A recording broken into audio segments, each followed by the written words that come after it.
ડીસામાં બટાકાના વેપારમાં ₹35.76 લાખનો કથિત ખેલ. ડીસામાં બટાકાના બિયારણ અને કોન્ટ્રાક્ટ ફાર્મિંગના વ્યવહારમાંથી સામે આવ્યો છે ચોંકાવનારો મામલો. ₹35,76,891ની કથિત છેતરપિંડી અને વિશ્વાસઘાતના આક્ષેપ સાથે ડીસા શહેર ઉત્તર પોલીસ સ્ટેશનમાં FIR નોંધાઈ છે. ફરિયાદી જગદીશકુમાર દેવચંદ્રભાઈ કછવા દ્વારા નોંધાવેલી ફરિયાદમાં ફિલ્ડ સુપરવાઇઝર તરીકે કામ કરનાર જયેશ નટુભાઈ વાળંદ રહેવાસી સિનોલ તાલુકો ધનસુરા જિલ્લો અરવલ્લી સામે ગંભીર આક્ષેપો કરવામાં આવ્યા છે.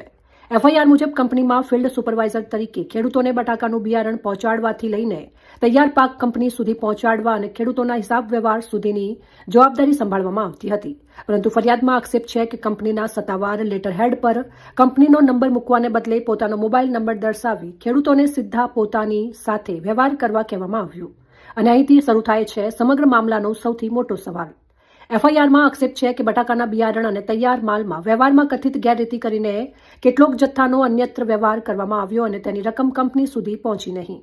ફરિયાદમાં અલગ અલગ વ્યવહારોના આધારે કુલ ₹35,76,991ની કથિત છેતરપિંડી અને વિશ્વાસઘાત થયાનો આક્ષેપ છે. આ મામલો 1 ઓક્ટોબર 2024 થી 15 મે 2025 દરમિયાનનો હોવાનું FIRમાં દર્શાવવામાં આવ્યું છે. ડીસા શહેર ઉત્તર પોલીસે BNS કલમ 316(2) અને 316(5) હેઠળ ગુનો નોંધી તપાસ શરૂ કરી છે.